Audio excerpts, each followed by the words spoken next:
Today, we're heading deep into the frozen forests of the subarctic, where starvation, isolation, and spiritual terror collided. We're diving into the legend of the Wendigo, an ancient creature from Algonquian folklore said to be born from greed, hunger, and cannibalism. This isn't just some campfire monster story. The Wendigo was real to the indigenous peoples of Canada, so real that entire ceremonies were built around warning people not to become one. We'll also get into European accounts as Jesuit priests, fur traders, and explorers all left behind creepy first-hand stories of Wendigo sightings and executions. I'm Mike.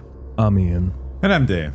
If you're a fan of cannibalism and Native American lore, stick around. Tonight's your night for some gnarly tales. Eat your heart out, Donner Party. This is Necronomipod.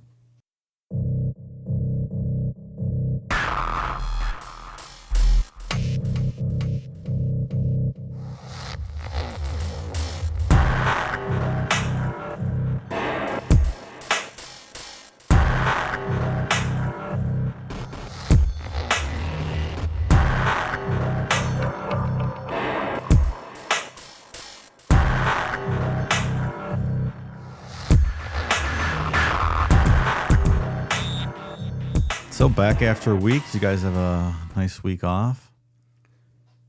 It was fine. That's good. Yeah. Yeah, not bad. I was down in Hilton Head for the week last week, and one night we went down to Savannah. Bunch of the family, and we were on a haunted ghost, family-friendly haunted ghost tour around Savannah. My tummy wasn't feeling too good. It was very warm. It's not my favorite climate of weather. It was Too many Jaeger bombs at dinner. No, I really even wasn't drinking. I don't know what I ate. I don't know if I got food poisoning or something. I wasn't feeling very good. But we're walking, standing in front of the cemetery. This guy's going on and on about the history of the cemetery and whatnot. I thought I was going to be all right. And then at some point, you realize that you're going to be puking and you can't hold it off anymore. That's the worst. So I was standing at the back of this tour, and I was projectile vomiting out on a main street in Savannah. I made two huge piles, and when I puke, it's very loud. Did you very loud. Puke on graves? It was out. Cemetery was not open, so I was standing outside, Okay. right on the street, like on a. It's like, don't bring that juju back into this studio. Puking on graves. It was very. Did everyone turn and look at you? I stood back, and they had already walked past. There was another group coming, but it was kind of in between the two. Nice. There was a couple people milling around, but They quickly left that area. we left the tour after that. I felt 100% better after that, but I had some weird corn crab chowder at dinner. Sounds delicious. It was really good, but something did not sit well, and it was very unpleasant. Okay. So that's what I had going on last week. Yeah, that would have been super funny if people were like right next to you when you were doing that. I picture the Family Guy when they drink the Epicac and they're just all violently throwing up in the living room. That's what I look like. I thought I was done, so I moved away to the next tree. Nope, made another whole pile. Wasn't finished yet. Oh, brutal. So fun vacation. It was all right. It's too hot. Not today. It was great weather today. Yeah, It's today's cool like down. football weather. Yes. July 31st and it's fucking 64 degrees outside. I love it. Fantastic. Actually, it's football weather, right? Because the Hall of Fame game's tonight, I believe. It is on right now. Oh, is it? Football's Yeah. back. Damn, I didn't know. it You was now on have today. football every week until the Super Bowl. Nice. Pretty cool. Yeah. Well, it's nice to, we wrapped up a very heavy 6-part series. Long time we spent It on was a Stephen lot of Avery. time. It felt like 4.5 years. Kind It of was did. It was 6 weeks. We're going to get into some more fun things, some creepy things, Some historical lore. Yeah. something that people aren't going to get in an uproar and debate about. No. Let's just have some fun with this one. There was a guy, I think it's been a couple years, who on our Instagram posts, every time we posted something, he would comment, "Do the Wendigo, do the Wendigo." Every single post. So, sir, you're still out there. I hope you're pleased. I hope that guy knows we would have covered this years ago if it wasn't for him being annoying with that. We purposely punted this Stop it. No, we episode didn't. many times because of that. But your dream has come true, sir. We came through for you. He probably stopped listening. 'Cause He's we long didn't since do it. passed. He couldn't get over the trauma of not hearing this episode. Well, here it is, as you said. Yes. Wendigo. Not one episode, two episodes. Surprising. When you texted us and said I sent over Wendigo Part 1, I was like, what did this motherfucker just say? We're going 2 weeks on the Wendigo? I didn't expect it to be like that. And as I was going through everything, I started hitting a certain page number, and I'm like, oh shit, we're gonna have to push this and make this I'll a land the plane two-parter. on this one. There's a lot. I feel like he might find out cops planted a key fob in the Wendigo's tent or something. It might go to part 3. Uh-oh. Conspiracy. And then it was probably a bear and a chimney involved, right? Probably.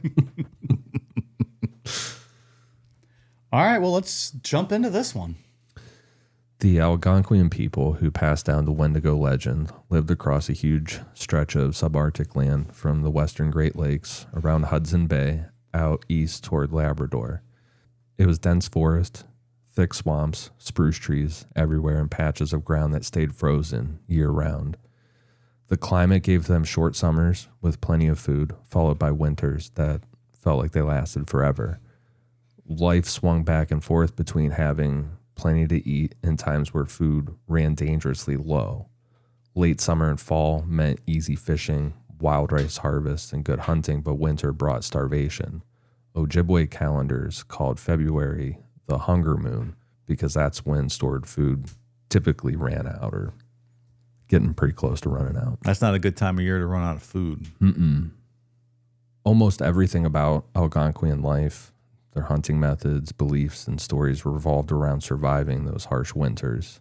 Algonquian communities usually lived in small mobile groups during the winter, and especially during this hunger season, those groups got smaller.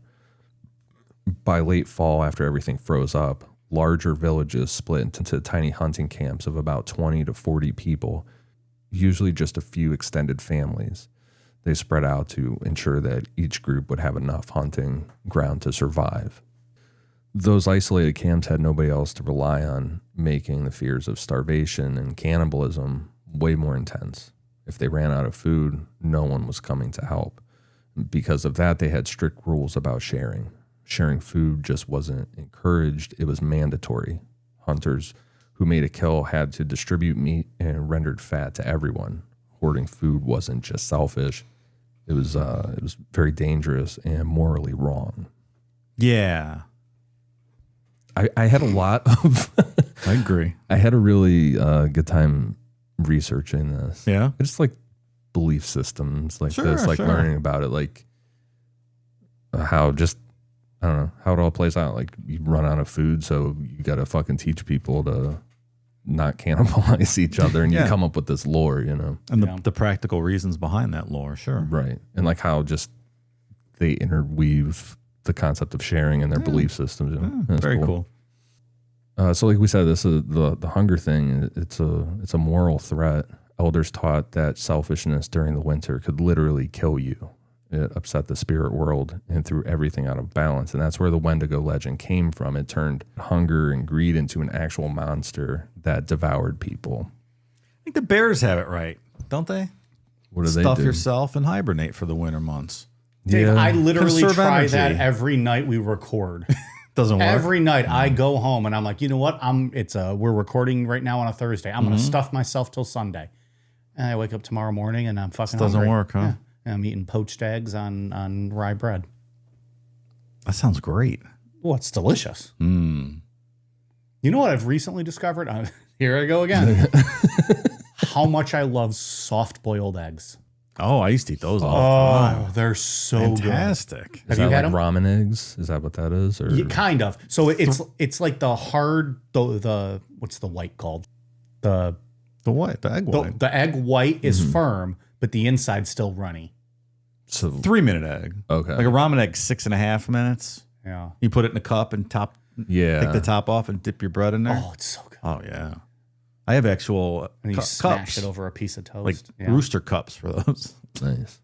I have a cracker too. Well, you Yeah, are a you- cracker. That's true. It's like the most cracker conversation It ever. really is. We're discussing our soft-boiled egg techniques. Because you got to tap it with a spoon and it's into little tiny pieces and you burn your hand. I have a little cup you put on top with a smasher and you pull up a spring and it snaps back down and it cuts a nice circle and you just peel it off the top. That's the greatest conversation we've ever had. That's my favorite. Poached also eggs probably are my our worst. go-to. Yeah. Love poached eggs. I have not found an egg I do not like. it's true. I love eggs. But Yeah. the soft-boiled really caught me off guard because I had never had it. They're incredible. They're edible. They're eggs. Bird in the nest is the way to go. You like cut out the middle of the piece of bread, and then you That's good, too. cook the egg in the middle. Yeah. That's my go-to. I'll throw on, if I do like a soft-boiled egg over toast, I'll throw on some everything bagel seasoning and then some little hot sauce. Oh, my. Oh, man. That's not bad. Declan! Make us some eggs. He don't know how to cook. He didn't know what an egg is, but that's fine. He hatched from an egg, that motherfucker. Yeah, he might have. The Wendigo legend fits into a bigger Algonquian belief system built around spirits called manitos. Basically, they believed that everything in nature had a spirit: trees, lakes, animals, storms. And keeping those spirits happy was key to survival. Hunters couldn't kill animals without respect. They had to properly thank the animal spirit afterwards. The animals weren't just food. They were like put there as gifts provided only if you followed the rules. If you didn't, if you wasted food or acted selfishly, bad things are going to happen, and the Wendigo is going to be the worst of it. So no trophy hunting like Jimmy John? No, that's not happening. No, that would be very frowned upon. There's a good horror movie called The Manitou. Have you ever seen that? But I think one of those movies from the 80s. I remember that being pretty good. Next week, I think we're going to like wrap up just talking about like the creepypasta lore, how like the Wendigos evolved over the years. So I know that there was some movies that came out about the Wendigo, like not big ones, but whatever. Speaking of movies, I watched Bring Her Back the other day. Yeah, Instant fucking classic. it's really good. Holy shit, is that movie good? Nicolas Cage movie? No, it is not. It's But it's an A24 movie. He's been doing some horror movies recently. it's the Australian guys that made what was it called? Talk to Me Yeah, with the hand. another A24 movie. Fucking great. These guys are awesome. So if you haven't seen it yet, Bring Her Back. It's really good. Amazing. I'm really a fucking mark for A24 movies. So cannibalism was the absolute taboo in Algonquian culture. It also applied to animals, the animals that were seen as almost human. So dogs were hunting partners. They were never food unless things got unbelievably desperate. And even then, eating a dog or like say somebody a human starved to death and then they were cannibalized, like those required special rituals, like something only done like in the worst case scenario. So Yeah, I don't think eating someone who starved to death is going to get you a very big meal either. Their body consumed most of itself before they die. Right. You're Nothing picking there. at bones, Yeah. right? that's an intense situation too, like trying to put yourself in that situation, like that this is a reality, like this happened in history, Yeah, sure. Would you rather eat your own dog or a stranger? Am I killing these things first or are they already dead? Already dead. That's a good question. Already dead. Both are already dead. Both are already dead. I feel like humans probably taste better than dog. Maybe. To me, dog just seems like it doesn't taste good. And I've heard people, you've seen some of these, like the medical students that have tried like human meat. And they said it's just very salty and like fatty, which if it's an American, it probably is very fatty. I think I would take human. Oh, I would too. I would never eat my own dog. I would definitely Yeah. eat a person. Did you say your own dog or just your own dog? dog?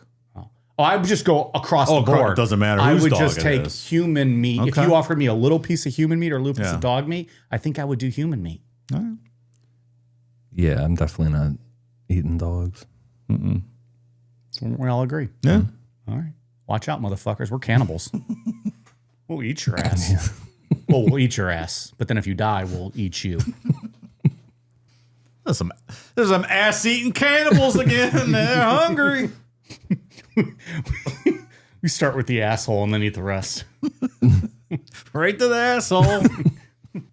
To keep people on track, Algonquian communities came up with ceremonies reminding everybody how dangerous the Wendigo was. I put names in here because, like, just to be specific, but there are, like, this one word here is for real, like 30 letters. It's insane. I can't say that I was word. really hoping you were going to say this I word. can't say that word. That is almost the entire alphabet. I know. Wendigo Kanzamawan. Close. I think that might be it. Is that it? Did you look it up? No. Oh, I thought you were like a nerd and did research. So that's what the rituals were called, and they would have dancers put on like super scary Wendigo masks, and they would dance backward around a fire and drum, and they'd act out these creepy scenes. They would like stumble around and howl and like start gnawing on bark or their own arms, like symbolizing cannibalism. Yeah. Very intense and really driving home the point of what was going to happen if you started cannibalizing. Don't gnaw your own arms. That's not good. In Algonquian stories, the Wendigo usually shows up in two different ways. On one hand, it's like this invisible spirit that gets into people's heads. People will talk about hearing its voice whispering in the wind, especially during winter storms, like it's calling out their names from deep in the woods. It tempts them they start having these horrible nightmares and uncontrollable urges to eat human flesh. Like it's just a nonstop whispering in their ears until they can't take it anymore. Eat me. Eat me. That's what Jesus did, right? Told everyone to eat his body. Well, Just saying. Maybe Jesus was a Wendigo. did he say it? Or did God say it? I know. Same thing. I know. Are you denying the godlike qualities of Jesus, Mike? Well, that's a separate conversation, pal. I'll deny a bunch of shit. Yeah. When you go to church, if you're going to a Catholic church or you're having communion, are you a cannibal? Are you admitting to cannibalism? Yes. Like that's a literal interpretation. They're not just saying that in some I metaphorical know. way. It's literal. Yeah. Yeah, the wine's his blood, right? Yeah. What, Did you ever have- transfiguration? Is that what it's called? Did you ever get wine or was it always grape juice? No. Every now and then had we had a wine. little taste of wine. We always had real No, we wine had grape back juice then. sometimes. They kayfabed us. And I was like, fuck I was like, fuck this. Not my Jesus' blood. Yeah, I was like, fourth grade. I was like, bitch, I'm trying to get a buzz. Can I have some wine before I go back to math class? Please? No, they gave us grape juice sometimes. Did you have to do that in the middle of the class, like in your school day? No, we didn't have like mass every day, but Once a week, right? Well, I think we did once a month. Oh. We were not that often. Even at St. Ed's, I think it was like a monthly thing. Yeah. And then they would, I never did it because I was like, this isn't my thing. Like, so I didn't always take communion. Oh, I thought maybe you had to do it. You didn't have to. They wouldn't force you to do it. I mean, you probably were, in Dave's day, probably, paddled in the back room if you didn't do it. Or sodomized. Yeah. Well, even if you did, you might have been sodomized. So, spin the wheel. Well, I was an altar boy in the back room. You could chug some of that wine, and it was pretty. Well, that's all fucking right. tasty. See, if someone would have smartened me up to that, I might have they been. held the wine, pal. Yeah.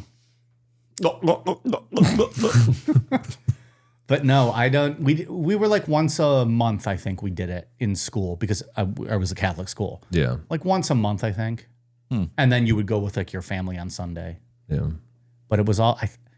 I feel like it was mostly kayfabe. Like I don't remember. I don't remember tasting wine that much. Oh, we always had real wine. I have an audio clip of me chugging wine in the back. I knew what it was going to be. I picture you like you're fucking Winnie the Pooh in a thing of honey, just like taking it to the face. It's all dripping down onto like your gown and everything. Hell yeah, let's You're go. walking up like, why is this guy covered in red? Fucking he's swaying on the altar as the priest is fucking throwing water at people. The other way that the Wendigo is described is that it's an actual monster, this huge cannibal creature covered in ice. The stories about this version of the Wendigo describe it as giant and skeletal, like super emaciated, with gray, dead-looking skin that's stretched super tight over its bones. Its eyes are sunken deep into its skull, and its lips are usually chewed off or ragged, like it's literally eaten its own mouth out of desperation. Like Ozempic face. Yeah, maybe. Oof. Throw some antlers on someone's head and it's a Wendigo. Good grief. Because the Wendigo has antlers and stuff. Like, have you seen a picture of the Wendigo? I think I have from back in when we were doing like cryptid type shit. Yeah. But I'm more afraid of Ozempic people. If they just gave these natives Ozempic, they wouldn't have been hungry. Starvation problem solved. See? And Dave, you can make those jokes. You take an Ozempic. You've talked about that. On the show. Sure.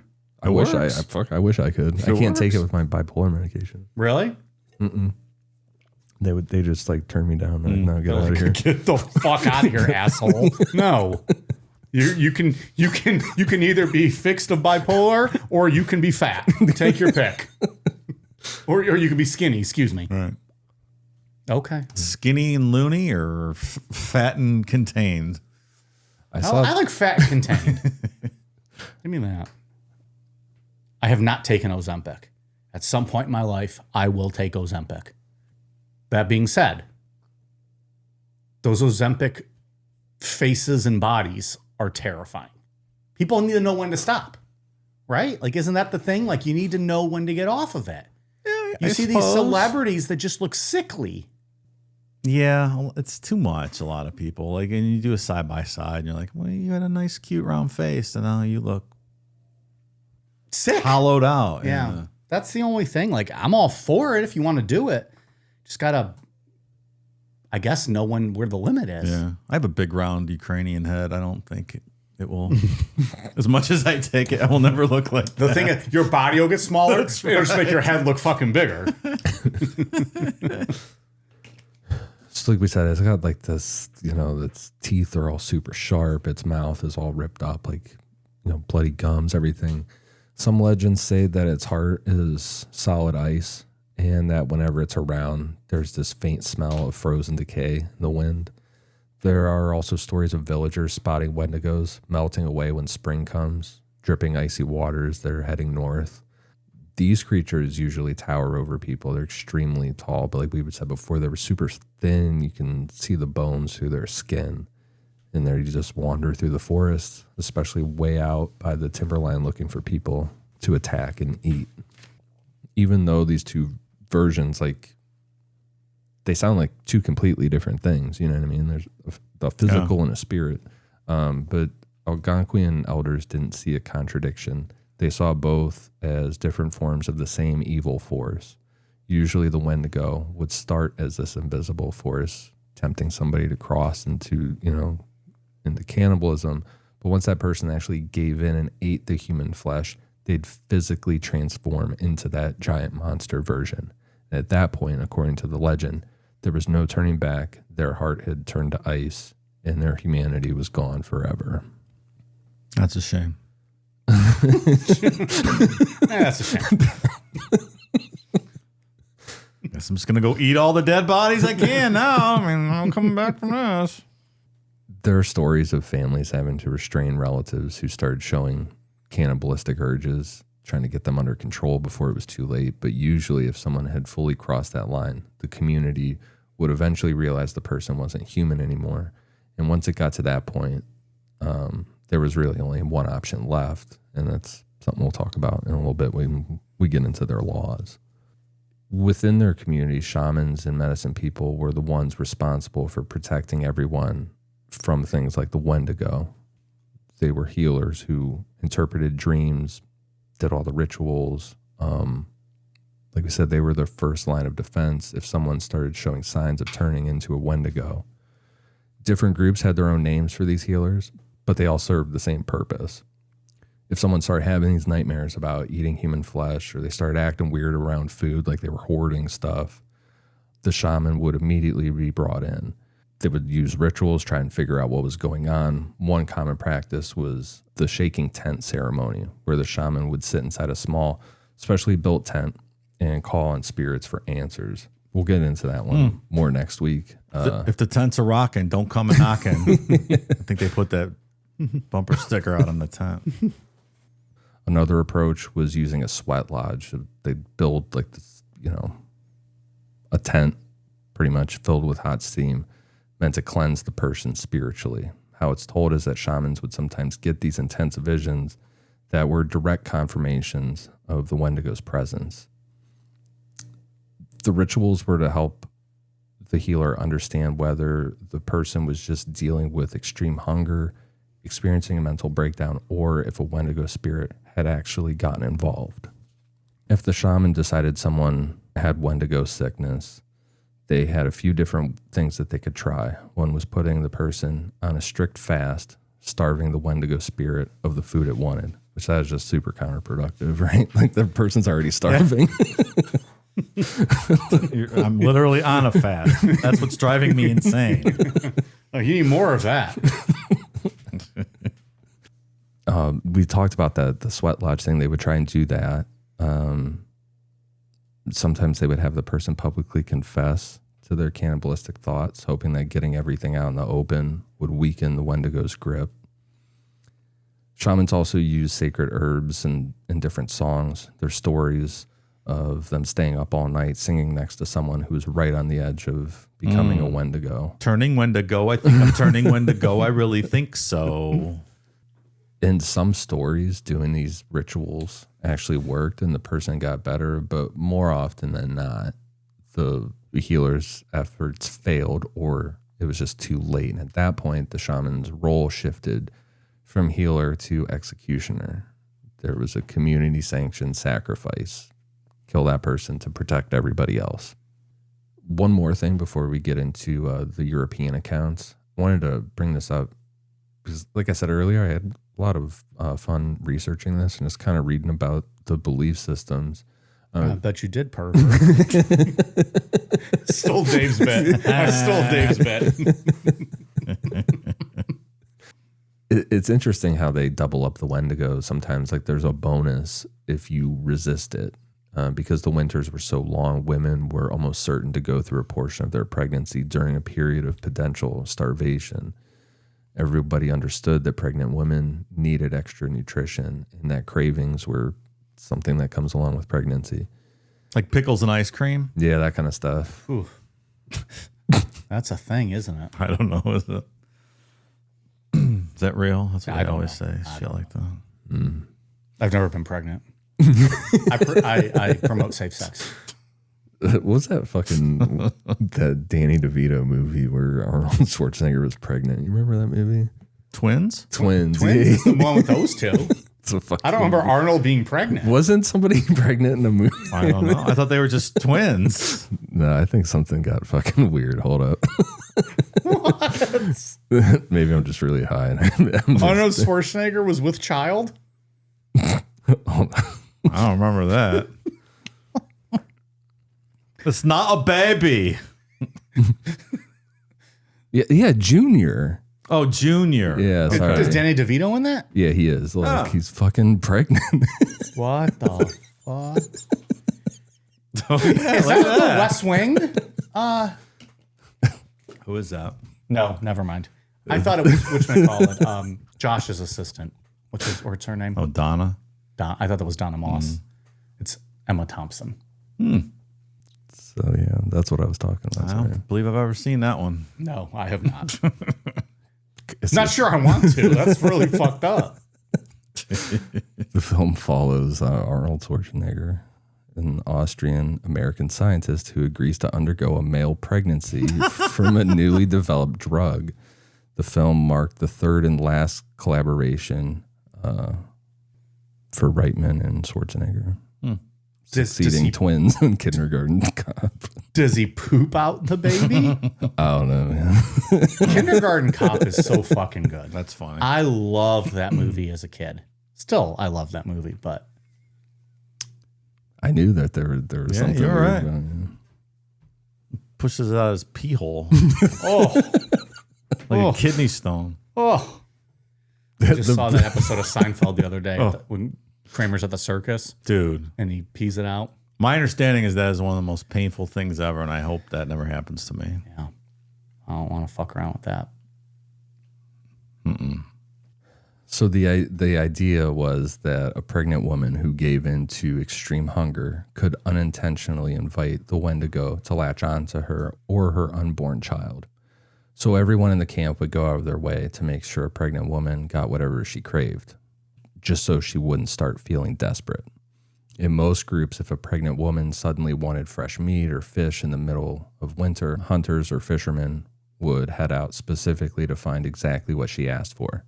In these cases, Wendigo lore kind of acted as a protective charm. Like if mothers were kept comfortable and felt supported enough to share, like a pregnant woman ate enough that she was comfortable to give away part of her food willingly, the Wendigo would stay away from everyone in the group. Yeah, that's nice. The first Europeans who heard about the Wendigo only left scattered notes, but those early accounts show the belief was already widespread by the early 1600s, before Europeans really had any influence on anything. French explorer Samuel de Champlain is thought to have been the first to mention it. In 1616, Champlain wrote about hearing from his Inuit guides about something called, quote, the lover of human flesh. That's some terrifying creature or spirit out roaming in the forests. A clearer description came in 1636 from a Jesuit missionary named Paul Lejeune, who lived with the Algonquian people in what's now Quebec. He recorded an event where a local woman warned her community about something called an achin or acket. There's various names we're going to get into throughout here. It's all just different words for the Wendigo, but this was described as a cannibal spirit or demon. The woman claimed this creature had already killed and eaten people in another camp, and she was scared that it would kill more unless they could somehow drive it away. Lejeune found the whole idea of this ridiculous, but he still wrote it down because of how serious people took it, that this was like an actual belief. You know what I mean? Yeah. We then get more detailed accounts from reports written by Jesuit missionaries working in New France. They published, it was a publication that went out yearly back in France between 1632 and 1673. Those reports gave Europeans their first real look at indigenous beliefs and stories from Canada.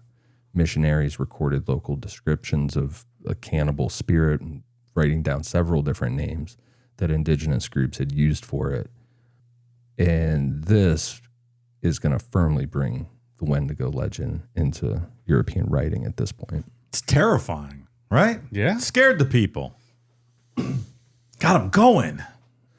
During the winter of 1633 to 34, near Tadoussac, Montagnais, scouts showed Lejeune the severed hand of a man said to have been eaten by, quote, the lover of human flesh. A few years later, in the relation of 1636, Lejeune talked about a Montagnais woman who refused to leave her lodge during famine because she was convinced a Wendigo was lurking outside in the woods. She described it as a violent spirit that could possess starving hunters, turning them, quote, as furious as wolves and driving them mad with hunger for human flesh. Just close your blinds. You won't see them out there. And they're not going to fuck with you. If they can't see you, they don't know you're there. You can't fuck with you. Just close your blinds. Come on. What the fuck are we doing? Lejeune tried to understand this from a European perspective and compared it to a werewolf.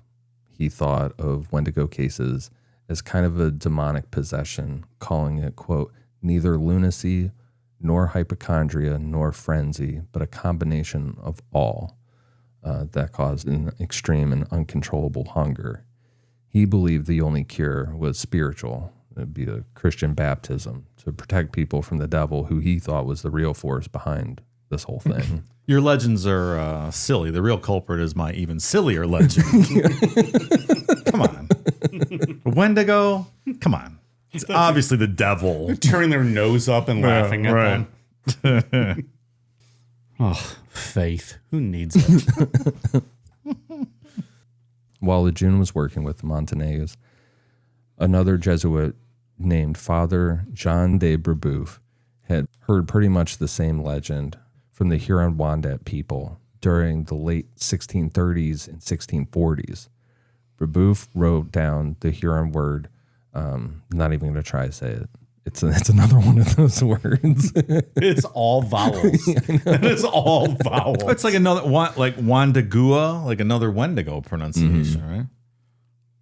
It's super interesting to like how all these words change too between the people, but they're very fucking hard to say. After they warned him about this dangerous shape-shifting spirit in the woods, again, it would eat people, according to the Huron. This thing could move invisibly along winter winds, sometimes imitating voices of family members to lure travelers away from their camps. Other times it appeared physically as this gaunt giant creature that was covered in ice, like the ones we talked about before. That's creepy. The voices. Hey, it's Billy. I'm out here in the woods. Found some fish. You hungry? Let's come out and join me for dinner. Oh, Billy, I'm coming. I'll see you in a minute, bud. You fucking eat your heart out. I'm just down here fishing with Marvin at the creek. We pulled out some rainbow trout. And, Marvin, what's a creek? pretty good. What's a creek? You mean the crick? Oh, the creek. I was like, wait a minute, he can't say creek. This is an ad by BetterHelp. We've all been there before. Needing help, but just not being able to find it. How did it make you feel? Overwhelmed? How did not having help impact your decision making? These days, it feels like there's advice for everything. Cold plunges, gratitude journals, screen detoxes. But how do you know what actually works? With the internet and information overload about mental health and wellness, it can be a struggle to know what's true and what action steps to take. Using trusted resources and talking to live therapists can get you personalized recommendations and help you break through the noise. Therapy can help us break down our stress levels and allow us to focus more on positive energy and a healthier frame of mind. By working through our mental health challenges, we're better able to serve ourselves and others, which ultimately helps us establish and maintain a healthy and happy lifestyle. Therapy can also be helpful in learning new positive coping skills, setting boundaries, and empowering you to be the best version of yourself. Therapy is not only for those who've experienced trauma. With over 30,000 therapists, BetterHelp is the world's largest online therapy platform, having served over 5 million people globally. And it works, with an App Store rating of 4.9 out of 5 based on over 1.7 million client reviews. It's convenient, too. You can join with a therapist at the click of a button, helping fit therapy into your busy life. Plus, you can switch therapists at any time. As the largest online therapy provider in the world, BetterHelp can provide access to mental health professionals with a diverse variety of expertise. Talk it out with BetterHelp. Our listeners get 10% off their first month at betterhelp.com/necro. Again, that's BetterHelp, HELP.com/necro. As French missionaries pushed further into the region, Jesuit reports continued mentioning Wendigo incidents throughout the mid-1600s, usually tied to war, displacement, or famine. For example, in 1647, Father Jerome Lemont, who was the Jesuit superior in New France at the time, recorded a case among the Huron where a man confessed to elders that he was being tormented by dreams of eating human flesh, believing those dreams were sent by the Wendigo. The man's own relatives executed him pretty much right there on the spot. They just fucking killed him. Christ. Told you, dreams suck. No one wants to have dreams. They're like, no, we ain't going to fuck that. Bye. Isn't that crazy? A few years later, during a severe famine that hit a refugee camp full of Huron and Algonquian people fleeing the Iroquois Wars, Father Francois Rajeanu described a, quote, carnivorous madness breaking out among them. Several people apparently went insane from hunger and started turning to cannibalism, convinced that they were under the Wendigo's control. According to Father Rajanu, their family stepped in and, quote, struck down the afflicted. A Yeah. lot of people were killed. Jesus. Smoking people left and right thanks to this Wendigo fella. Similarly, in 1660, Father Claude Dablon wrote down stories from Algonquian hunters about a creepy, quote, spirit of ice lurking in the northern forest. There's a little bit of a twist on this one, though. This Wendigo spirit would mimic a crying child lost out in the forest to lure people away from their camps. That one's very scary. Yeah. I'm lost. Is that a child? Yeah. Okay. Don't worry, McCall. Can I hear you? I'm coming to save you. Oh, I got some. no. I got some meat No. for you. Nobody invited him. I got lots of meat, so you won't be starving no more, Macaulay. Watch out for the bees. The bees.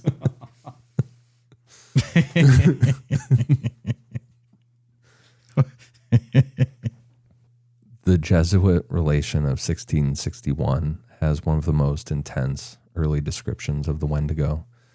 The story talks about 8 Montagnais and Algonquian men around the Lac St. John area getting hit by the Wendigo spirit. According to the report, the men started trying to attack and eat women and kids in their own camps. Whoa. Apparently, the hunters kept hearing a voice inside their heads constantly pushing them to eat human flesh. The voice promised them that if they gave in, they'd never feel hungry again. The Jesuit writer said that they went completely wild with these cravings. He described them as, quote, pouncing on women, children, even other men. And he said they ate people, quote, like werewolves, never satisfied, always hunting for the next victim. The more they ate, the hungrier they got. And they were just kind of trapped in this endless cycle. I read something on that too. You know what the voice inside their head was? What's that? Weird Al Yankovic. Just eat it. Just eat it. Just eat it.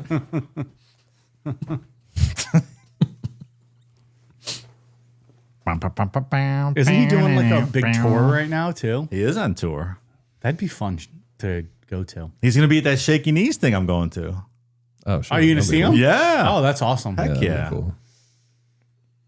I hope he's the headliner. How do you follow that? He's a performer. What do you He's put a on performer. after fucking Weird Al Yankovic? When he closes with Amish Paradise, if you're backstage, you're like, how do I fucking follow that? Right. I forget what day he's performing, but I hope you get to see him though.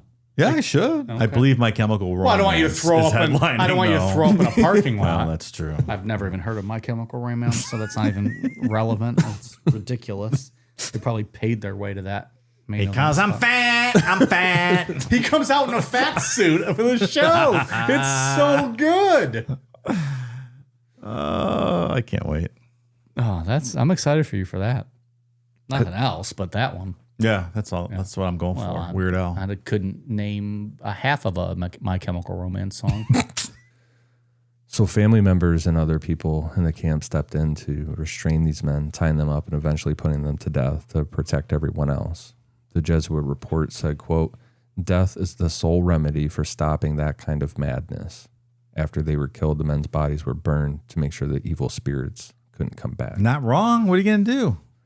It's not like you have jail to throw them in, right? Yeah, I mean, regardless of you think the spiritual aspect of this is silly or not, there are people being killed for cannibalistic reasons. You know, you got to stop people. This is just how they're putting their twist on it. You know what I mean? Mm-hmm. Or whatever, their rationale. To the Jesuits writing this story, this whole incident was clear proof of demonic activity. Of course it was. The relation explicitly said that it wasn't just madness or some ordinary illness. It was the devil literally taking control of these men's lives. The missionary said it was a lesson about the dangers of living without Christianity, saying that converting was the only way to protect indigenous souls from this kind of spiritual attack. Yeah. Better enough fucking food, I would imagine. That might work too. Yeah, if they had food, it'd be all right. It'd probably be good. Nonsense. This 1661 report ended up being read by lots of people back in France who were going through their own werewolf issues at the time. It scared the fuck out of them. Like, holy shit, these werewolves are everywhere. They're across the whole world. We did an episode on that back in the day, all that stuff that was going on with werewolves. I forget about that. Yeah. That was a good show. Wild times back in the 1600s with trying to cure people of being More werewolves. ways than one, yeah. But also like real werewolf attacks. Remember some of those stories about actual bands of wolves that come in and just tear through small villages? Warren Zevon wrote a whole song about it, Werewolves of London. He did. Fantastic song. Yeah. Fantastic performer. Yes, one of my all-time favorites. Certainly better than My Chemical Romance, whoever that is. Outrageous. No one's ever heard of that.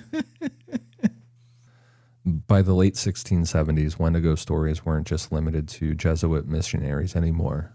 Nicolas Perrault, a well-known fur trade interpreter and explorer, gave a non-religious French perspective around 1678. In his memoirs, Perrault described Ottawa and Cree storytellers talking about a terrifying being called the Oudico. According to these stories, the Oudico was, quote, a giant made of ice, a huge creature connected to winter's deadly cold. It fed on human flesh, but no matter how many people it ate, it just kept getting thinner and hungrier, never satisfied. Never satisfied. What was a fur trade interpreter? Like, did they speak beaver or something?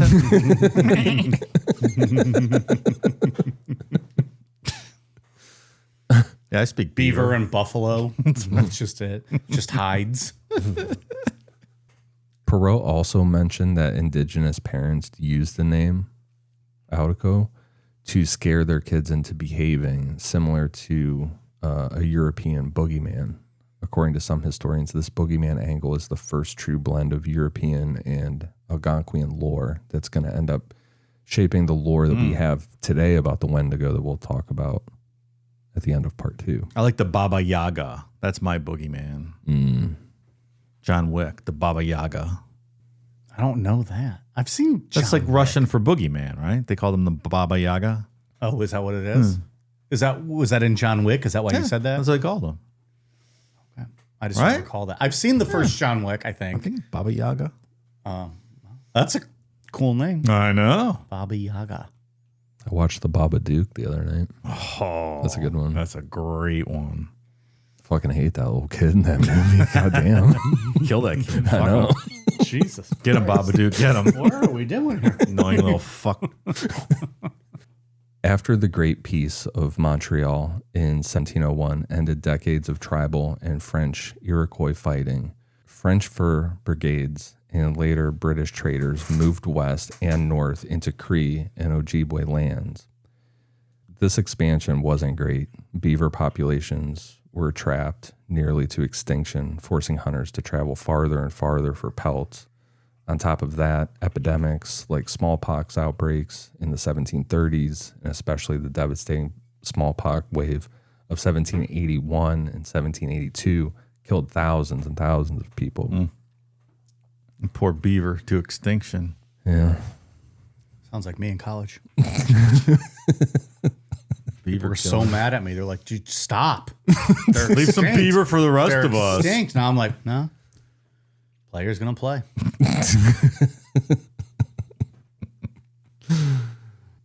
Alcohol, now being widely available through trade, also disrupted traditional life. Some historians think these stresses, wildlife depletion, displacement, hunger, disease, made Wendigo fears worse. During this period, winter Wendigo incidents were increasingly reported. Journals from European traders became the main source, aside from the missionary ones, for indigenous winter stories, as voyagers and fur trade clerks recorded Wendigo encounters, often secondhand through interpreters. In the early 1700s, when the French fur traders first started pushing into the Great Lakes, they brought Wendigo stories along with them. One of the earliest stories from the fur trade era happened near Lake of the Woods in 1736. A French interpreter named Joseph Colin de Jumonville wrote about being caught in a brutal winter storm with a group of Ojibwe hunters. Things got so bad that one hunter resorted to cannibalism. When the storm finally passed and everyone realized what he had done, the group immediately executed him. convinced that he had turned into a Wendigo.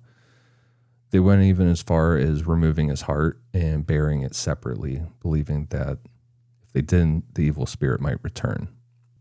Not long after, at Fort Michilimackinac, a Jesuit priest, Father Claude Coquart, mentioned something similar.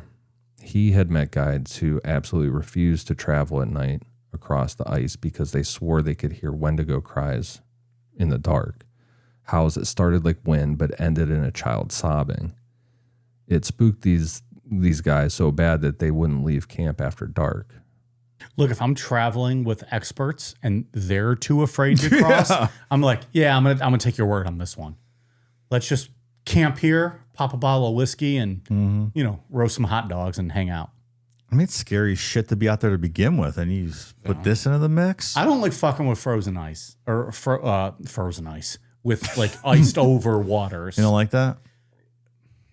It's got to be I at don't least, love it. 5-6 inches thick before you're safe to go out there? Yeah. That's not for me. I had a friend back in high school that had she had a pond behind her backyard, and we used to go skate around and play hockey on it. And it was fine. Like, no one ever fell through. But I don't know. It's not something you want to fuck around with. Mm-mm. As That's ice scary. fishermen like us, we're real concerned with the safety and the depth of the ice. I would like to try ice fishing one time.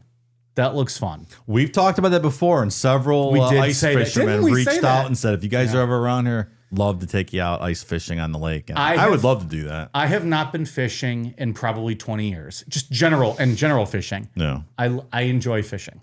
I like fishing too. Maybe it's one of the few manly things that I have ever done. I would like to do that. I would like to go ice fishing. I would do. That's ice funny fishing. that we've talked about that before. Yeah, I would do that. Like, motherfuckers, we've sent you invites. Like, we don't even know. Now we're going to get some more invites, Yep. so maybe we'll keep those. All right. But like, if we're going to go ice fishing, we need to go like Canada, right? Like, I want to go to like Western Canada. As close to Edmonton probably as possible would be beneficial to me. Probably, but That'd be very nice. I'm sure we can go to Wisconsin. Or No, I want to go to Minnesota. Alberta or like British Columbia. Like, let's fucking ice fish. Don't you want to say like, oh, I've been ice fishing in Saskatchewan? I would love to say that. That's a cool sentence that you can say at like one of your cocktail parties you go to. Oh, Saskatchewan, I've been ice fishing up there. Caught some trout. Yeah. That's what I caught. it. Trout. Some trout. Caught some perch. And I think we grabbed a few beavers too while we were up there on In the fact, I list. think a shark. We got a shark as well. We ate that motherfucker. All right. Ice fishing. We're going to go ice fishing. When the British took control around 1760, they jumped right into the fur trade too. English and Scottish traders from the Northwest Company moved deeper into indigenous territories, quickly learning and spreading Wendigo stories just like the French had. There was a Scottish explorer named Alexander Mackenzie who recorded a story from Great Slave Lake, recording how local hunters abandoned a fish cache after spotting huge claw-shaped footprints around it. They were convinced that the tracks belonged to a Wendigo. Mackenzie himself compared the creature to a kelpie, a legendary Scottish water demon, which historians kind of point out that he took it serious enough to. Kelpie. Whoa. Yeah, like that's a sign of him taking it serious. Another account from Daniel Williams Harmon, an American-born fur trader in the Athabasca region. Harmon described a Cree woman who panicked during childbirth, convinced a Wendigo was hovering over her lodge. Elders stepped in with rituals, burning sweet grass and making her drink warm bear grease to spiritually melt the evil. Yummy. I love warm bear grease. It makes an excellent lube. I use it all the time. Melt away your inhibitions. How Daniel Harmon tells it is that this worked, and she Oh, it works, Ian. yeah, she was able to give birth to her baby. And You dip your wiener in the warm bear grease. why are the wieners? Why is he even here right now? Where's our security team? That's my lube, warm bear grease.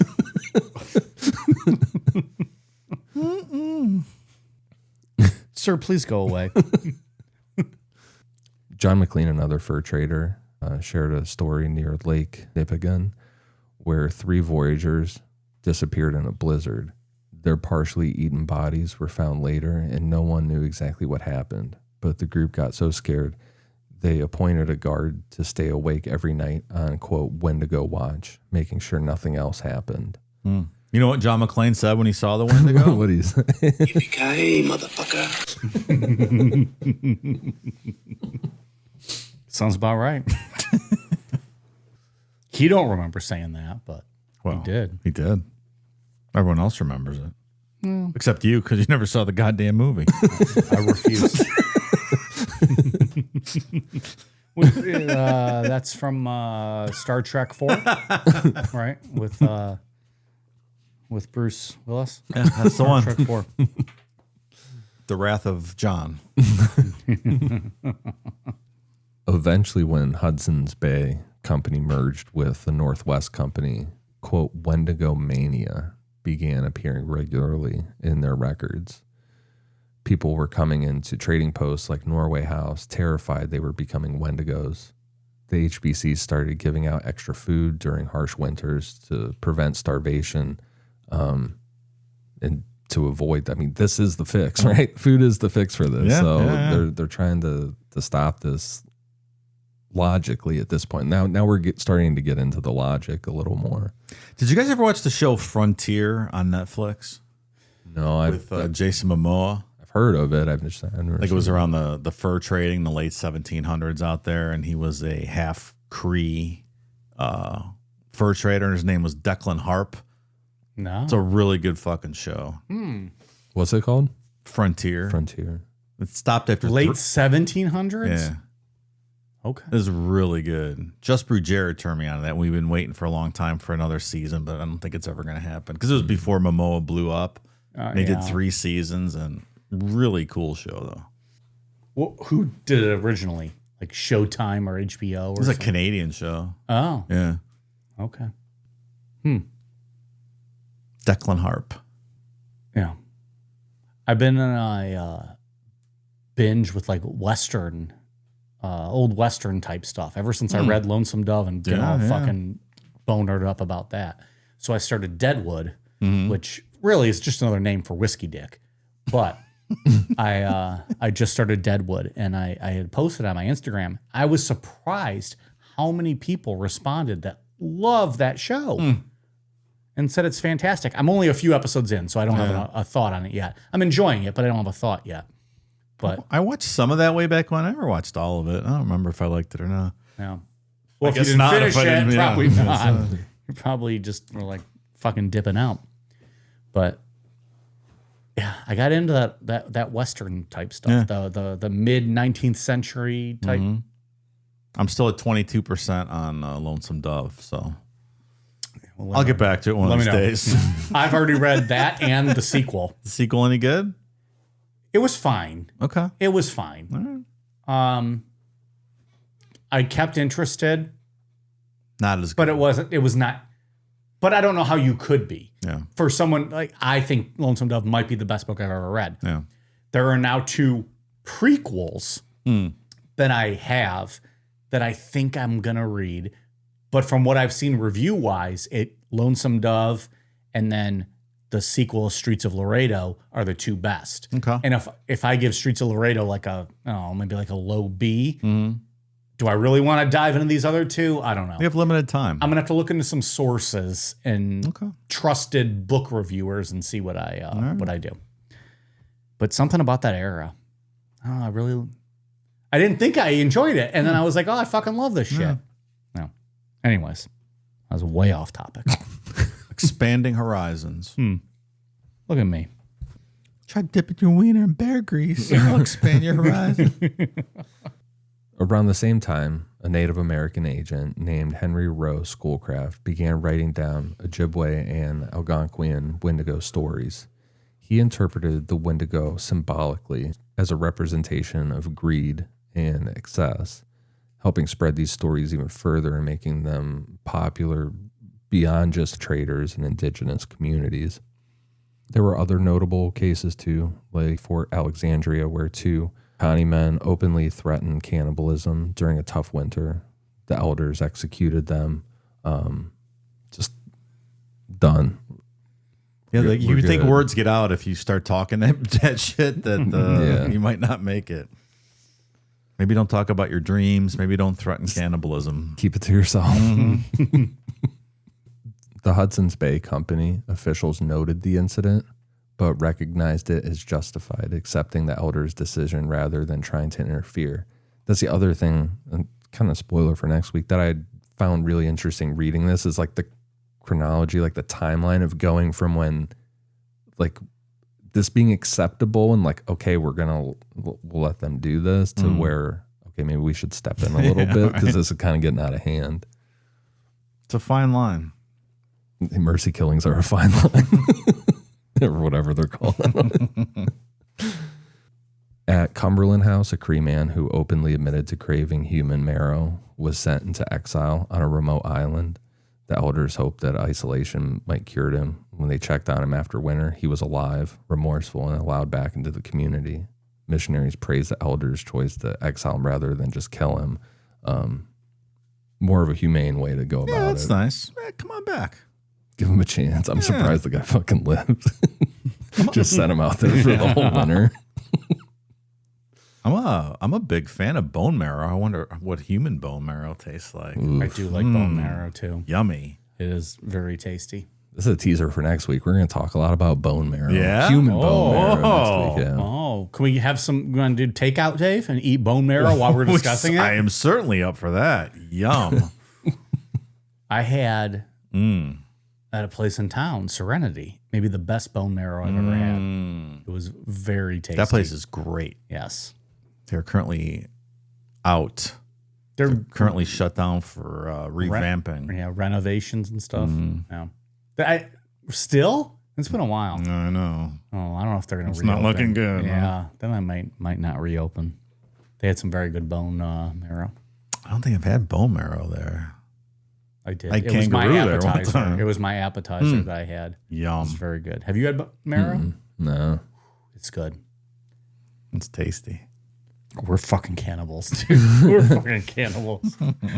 You're questioning whether or not you'd eat human bone marrow. I'd fucking eat human bone marrow probably because it's going to be delicious. It's Yeah, gonna be you know it's delicious. good. Yeah, fuck that. I'm eating that. You want a big fat ass too, right? Oh, yeah. So the more marrowy. Oh, I want just to slide down my gullet. Just slide down my gullet. Oh, we are fat pieces of shit. So like I said, the Hudson Bay Company, they note these things and they quietly respect the decision at this point. Like that's how they're viewing these. Finally, at Fort Chippewan, Dr. John Ray, a surgeon with the Hudson's Bay Company, documented 2 cases where family members killed relatives who were showing signs of Wendigo behavior. Ray called these mercy killings, noting that the community, everybody was on board with this as far as the community was concerned. He compared the condition to, quote, Arctic hysteria, and explained how the HBC typically respected these indigenous customs, intervening only when directly necessary. Look, if you think your relative is becoming a Wendigo. I always want to say Wendigo for some reason. A Wendigo. You just did say Wendigo. Wendigo. You want to kill them, right? To save them from that? Some people have, as we discussed tonight. And it's like a double thing, right? Because it's self-defense in some of these cases to stop them from fucking killing and eating other people. Like you can't go to sleep at night because they start eating you. Yeah. It is kind of a fine line too, because it's like white people just rolling in and like changing people's laws and shit. Like that's Sure. also not cool. Like why do we get to be the ones that say what it is? You know? I don't know. Yeah. We have more guns. Well, That is the bottom line. yeah. But that is where we will pick back up on part 2. Next week, we'll get into 2 of the darkest Wendigo stories on record. Swift Runner, a Cree trapper who brutally murdered and ate his entire family during the winter of 1879. He's the bone marrow person. I'm salivating. And Jack Fiddler, the legendary Wendigo hunter whose lifelong mission to protect his people went very off the rails when Canadian law got involved. Come on, Canada, stop. Trying to eat some bone marrow. Which that's when I hit the research. Like when I got to Swift Runner, I'm like, oh wait, Swift Runner could technically, if we really wanted to, be like a bonus episode on his own. You know, so those are two. We'll get him a part 2. Yeah, just do a big part 2. That's good stuff. This is a terrifying little belief system. What is this considered? Like, it's not a cryptid. I've been calling it a cryptid, but it's not really a cryptid. Is it? It's technically, I guess. Is that what it is? It gets considered a cryptid, yeah. Like, this one dabbles more into religion than a lot more of the cryptids we talk about. I didn't know about the spiritual aspect to the Wendigo. Yeah. I also didn't know really anything about it, if I'm going to be completely honest. Like, I knew it was a cryptid and that it was Native American lore and things like that, but I didn't know the specifics behind, like, why. It's more interesting when you get the whole story and kind of the historical context and maybe the real life reasoning that goes into some of this stuff. Like the way it just kept people in line. Oh, absolutely. Oh, don't upset the Wendigo. Kind of like religion. Huh. Don't upset God. That's right. Live like Jesus. What'd you say earlier? My silly belief system will fix your silly belief system or whatever. Something like that. Yeah. That was a quote. Something like that. Wendigo, you're so silly. It's obviously the devil doing it. The demon has possessed you. Well, okay. Any final thoughts on part 1? Ian, anything else you discovered that would look through your notes you wanted to get out tonight? No, nothing else tonight. Got the rest for next week. Yeah. I'm ready for next week with the marrow.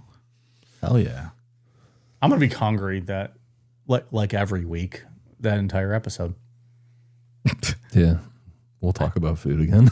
I can't eat before we do the show. Were you hungry during the Dahmer episodes, sir? Probably. I can't eat before the show because then I get like sleepy, lethargic. Like I don't want to do all that. So I just don't eat. I fast before we record. And then I go home and I tear it up. I destroy my health. Is just the only way to put it. Really. It's a sad state of affairs. Yeah. Well, hey. Just want to be a rock star, pal. Yeah, it works, though. Just like Chad Kroger. Just want to be a rock star. I was going to say something else, and I can't remember what it was. Fuck. Maybe next week you'll remember. Maybe. Probably not. But, okay. I got a good list of patrons since we've been off for a couple weeks. Ooh, it's been 2 weeks. Yeah. Yeah. I apologize for the delay. I was down throwing up in Savannah. So thank you, new patrons. Carla Schach, Catherine Green, Titty Twister Tsunami Man. Mike probably wants a visit from you. Nope. Alicia Charneski Shoop. Kelsey loves Dave and knows how to fight. Love a girl who can throw a punch. Oh, is she entering herself into the ladder match that we set up? Remember, wasn't it like an Amy? There was a bunch of girls Samantha. that love Dave. Amy and Samantha and Kelsey now. Ian and I are the commentators for that match. It's going to be fucking awesome. Robert J. Lee, Mrs. Red Right Hand, Bobby Butt Cheeks, Luis Carnero, the Baja Blaster. It's Marvin time. You got fucking Marvin over. That doesn't sound good. Morgan Deal, Anna Belfort, Andrew Lund, Jacqueline Jade, Aegis, Allie Loves Nate times 11 years, Andrea Stump, Nick Blanton, Andrea Pollack, Jamie, Necronomicock. I just wait to see if Ian's going to giggle. That one took a second to process. The Mad Machinist, Tyler Matlock, Lil Bitch Scott, Aussie Hoban, Jace Udi, Melinda Lambert, Necronama Thoughts, Necronama Slob on my Necronama knob. All right. Oh, okay. That was all one name. Yeah, Yeah. that's an invitation. Bina Colada, Joseph Setinary, Shalian Corfus, Talia Bailey, Kyler's Corner, I Cucked Human Z. Ooh, no. Or the Human Z story No. with the monkey. Oh, no. Oh, yeah. Yes. Yeah, that's the... Oh, no. We still have that clip. We got to play that. Oh no! Oh no! No, no, no, no. Argo Fuck Yourself, Greg Kapusiak, Reagan Hollier, I'm trying to buy a home, so can I get a loan? Sarah Beadle, Meg Doman, Caitlin Aarons, Jam Out with Your Clam Out.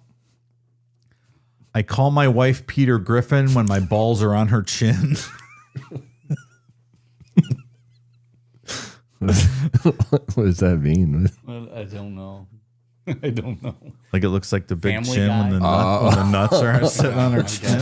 I guess it's a Family Guy thing.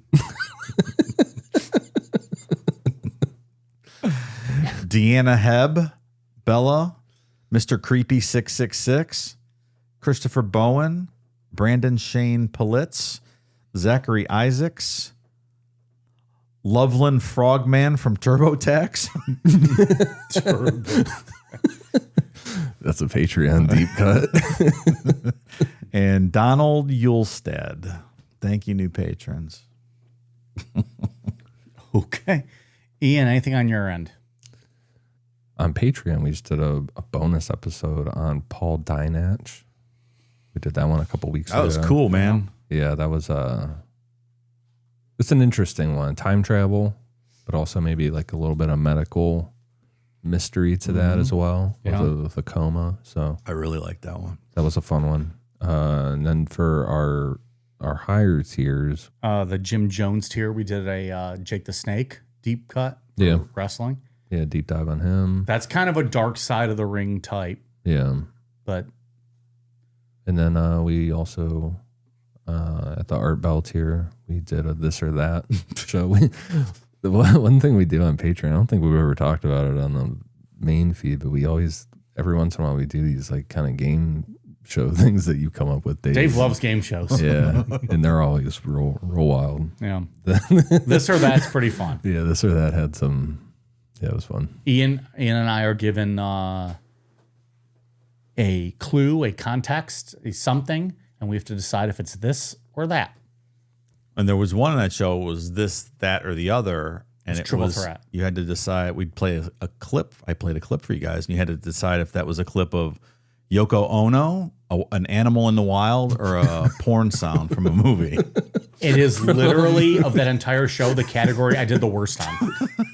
Yeah, It is a lot fucking tougher than you think. so that's on Patreon. Yeah. Patreon.com/Necronomipod. Go check that out. That's at the Jim Jones tier.